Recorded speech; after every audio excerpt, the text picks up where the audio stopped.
सुमंत का खाली रथ अयोध्या पहुंचा तो लोगों ने उसे घेर लिया। वे राम के बारे में जानना चाहते थे।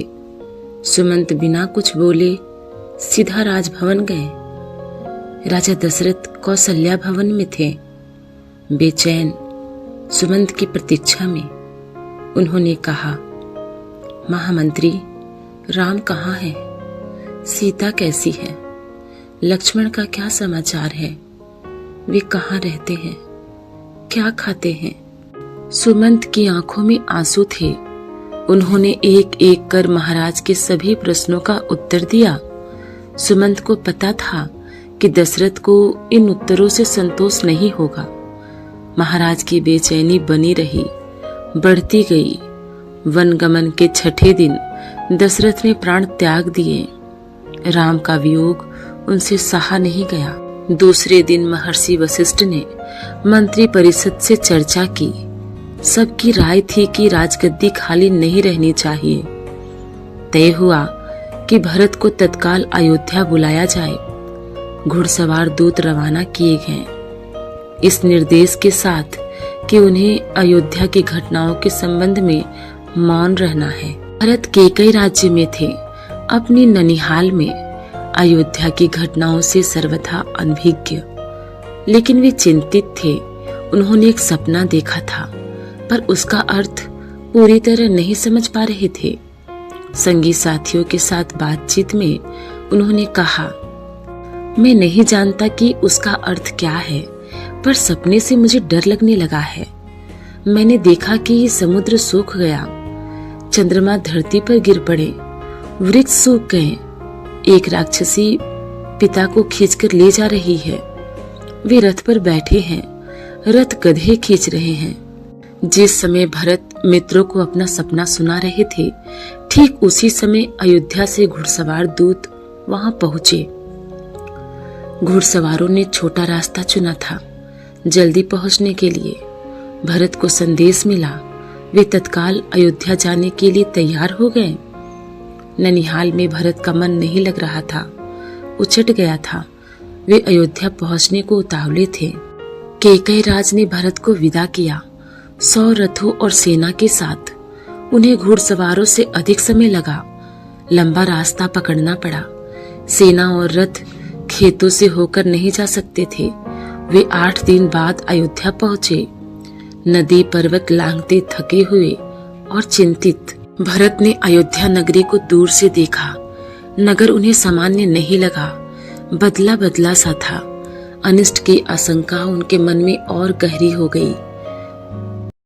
नगर पहुंचते ही भरत सीधे राजभवन गए, महाराज दशरथ के महल की ओर। महाराज वहां नहीं थे।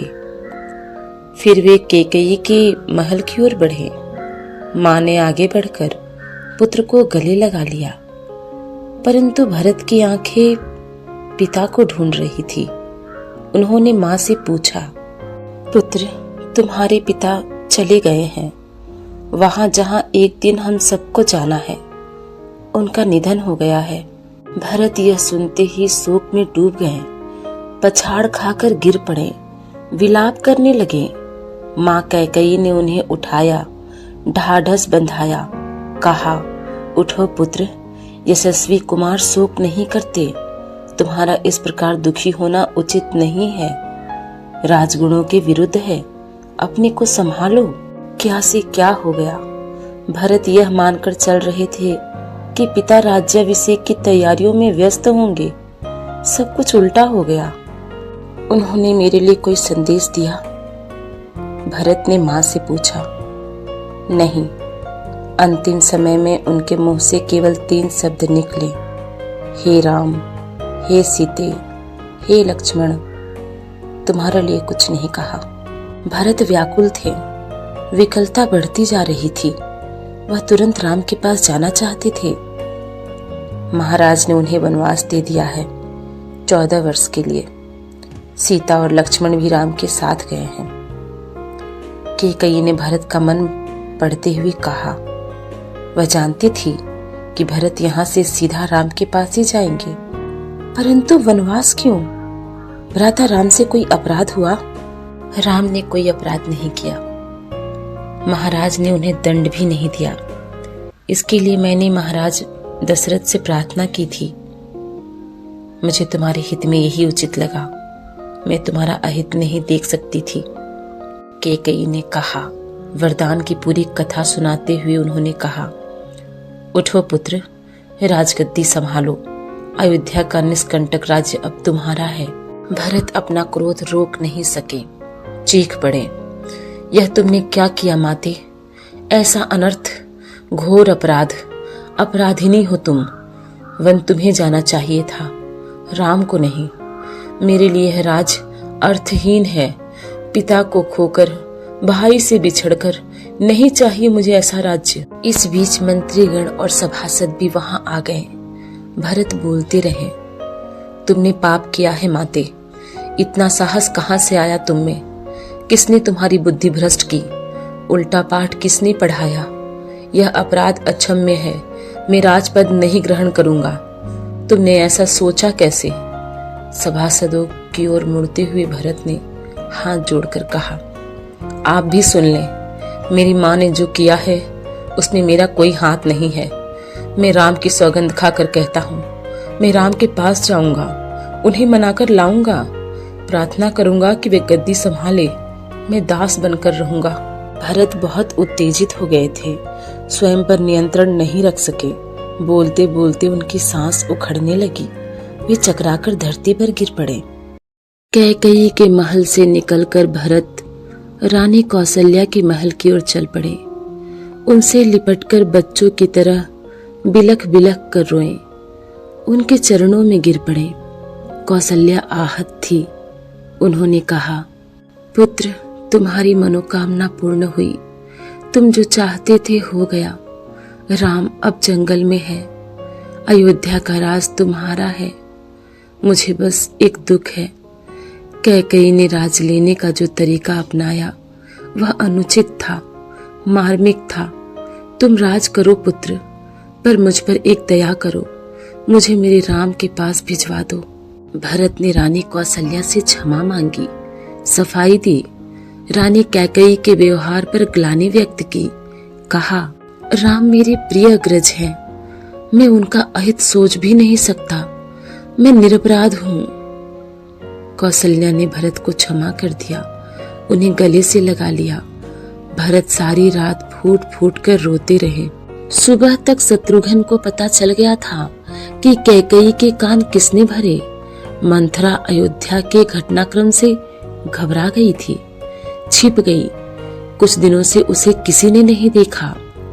भरत और शत्रुघ्न राम को वापस लाने पर मंत्रणा कर रहे थे। तभी शत्रुघ्न की दृष्टि बचकर निकलती मंथरा पर पड़ी।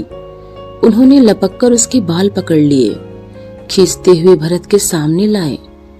भरत को दासी की भूमिका बताई। शत्रुघ्न उसे जान से मार देने पर उद्धत थे। भरत ने बीच बचाव किया। मुनि वशिष्ठ अयोध्या का राज सिंहासन रिक्त नहीं देखना चाहते थे। खाली सिंहासन के खतरों से वे परिचित थे। उन्होंने सभा बुलाई, भरत और शत्रुघ्न को आमंत्रित किया। भरत से कहा, वत्स, तुम राजकाज संभाल लो। पिता के निधन और बड़े भाई के वनगमन के बाद यही उचित है। भरत ने महर्षि का आग्रह अस्वीकार कर दिया। बोले, मुनिवर, यह राज्य राम का है, वही इसके अधिकारी हैं। मैं यह पाप नहीं कर सकता। हम सब वन जाएंगे और राम को वापस लाएंगे। वन जाने के लिए सभी तैयार थे। भरत ने सबके मन की बात कही थी। सबकी इच्छा थी कि राम अयोध्या लौट आए। अगली सुबह भरत सभी मंत्रियों और सभासदों के साथ वन के लिए चले, गुरु वशिष्ठ के साथ। नगरवासी भी थे। अयोध्या की चतुरंगनी सेना तो थी ही। राम तब तक गंगा पार कर चित्रकूट पहुंच गए थे। वहां एक आश्रम था, महर्षि भारद्वाज का। गंगा यमुना के संगम पर। राम आश्रम में नहीं रहना चाहते थे ताकि महर्षि को असुविधा न हो। महर्षि ने उन्हें एक पहाड़ी दिखाई। सुंदर स्थान, सुरम्य दृश्य, पर्णकुटीर वहीं बनाई गई। भरत को सूचना मिल गई थी। वे चित्रकूट ही आ रहे थे। पूरे दल बल के साथ सेना के चलने से आसमान धूल से अट गया, हर ओर कोलाहल। वे श्रृंगवेगपुर पहुंचे। निषाद राज गुह को सेना देखकर कुछ संदेह हुआ, कहीं राजमद में आकर भरत राम पर आक्रमण करने तो नहीं जा रहे हैं। सही स्थिति पता चली तो उन्होंने भरत की अगवानी की। गंगा पार करने के लिए देखते देखते 500 नावें जुटा दी।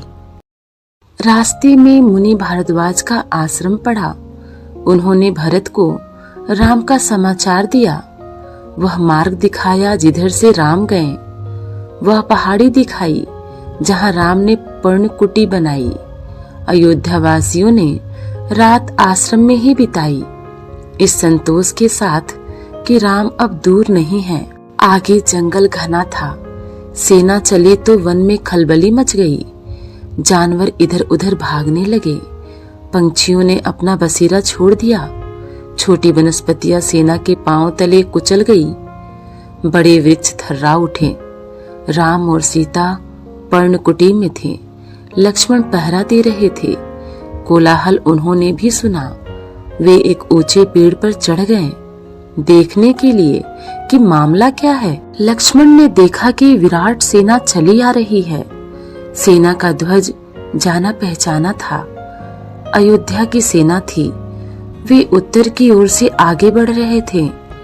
लक्ष्मण ने पेड़ पर से ही चीखकर कहा, भैया, भरत सेना के साथ इधर आ रहे हैं। लगता है वे हमें मार डालना चाहते हैं ताकि एक छत्र राज कर सकें। राम कुटी से बाहर आए। उन्होंने लक्ष्मण को समझाया, भरत हम पर हमला नहीं करेगा, कभी नहीं।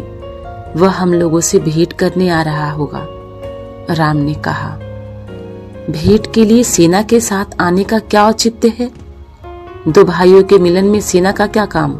लक्ष्मण आश्वस्त नहीं थे। वे सेना पर आक्रमण करना चाहते थे। राम ने उन्हें रोक दिया। वीर पुरुष धैर्य का साथ कभी नहीं छोड़ते। कुछ समय प्रतीक्षा करो। इस प्रकार का उतावलापन उचित नहीं है। भरत ने सेना पहाड़ी के नीचे रोक दी। नगरवासियों से भी वहीं ठहरने को कहा। कोलाहल थम गया। उसकी जगह पुनः वन की नैसर्गिक शांति ने ले ली। भरत ने पहाड़ी को प्रणाम किया। शत्रुघ्न को साथ लेकर नंगे पांव ऊपर चढ़े। पांवों की गति अचानक बढ़ गई। भाई से मिलने की उत्कंठा में वे और प्रतीक्षा नहीं कर सकते थे। पहाड़ी पर दूर से उन्हें एक छवि दिखी। वह राम थे, शिला पर बैठे हुए। पास ही सीता और लक्ष्मण बैठे थे। भरत दौड़ पड़े, राम के चरणों में गिर पड़े। उनके मुंह से एक शब्द भी नहीं निकला। शत्रुघ्न ने भी राम की चरण वंदना की, बोले वे भी नहीं। उन्होंने दोनों को उठाकर सीने से लगा लिया। सबकी आंखों में आंसू थे। भरत साहस नहीं जुटा पा रहे थे बड़े भाई को यह सूचना देने का कि पिता दशरथ नहीं रहे। एक दुखद समाचार है भ्राता। बहुत कठिनाई से उन्होंने कहा, पिता दशरथ नहीं रहे। आपके आने के छठे दिन दुख में प्राण त्याग दिए। राम सन्न रह गए, शोक में डूब गए। राम को पता चला कि भरत के साथ केवल सेना नहीं आई है, नगरवासी आए हैं, गुरुजन हैं, माता हैं, कैकेयी भी। राम लक्ष्मण पहाड़ी से उतरकर उनसे भेंट करने आए, सबसे स्नेह से मिले। सीता को तपस्विनी के वेश में देखकर माताएं दुखी हुईं। राम ने कैकेयी को प्रणाम किया सहज भाव से।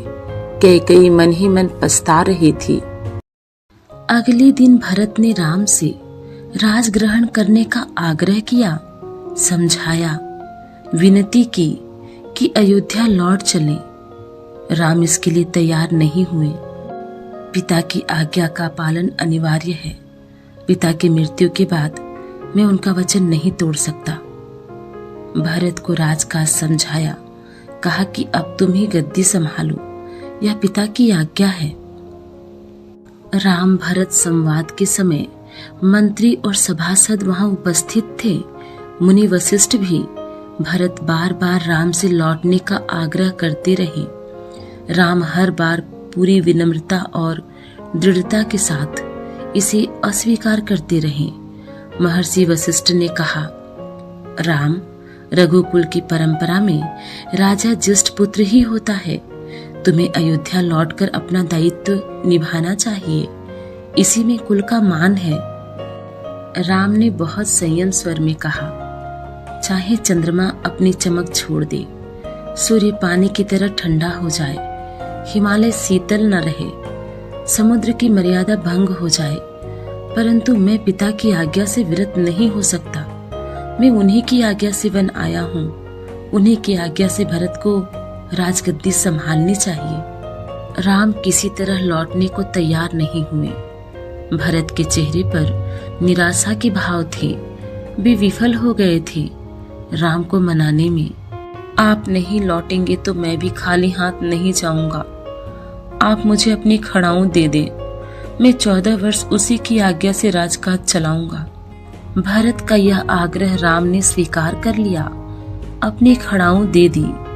भरत ने खड़ाऊं को माथे से लगाया और कहा, 14 वर्ष तक अयोध्या पर इन चरण पादुकाओं का शासन रहेगा।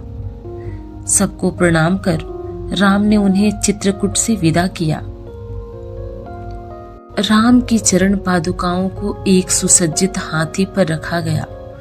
प्रतिहारी उस पर चमर डुलाते रहे। अयोध्या पहुंचकर भरत ने पादुका पूजन किया। कहा, ये पादुकाएं राम की धरोहर हैं, मैं इनकी रक्षा करूंगा, इनकी गरिमा को आंच नहीं आने दूंगा।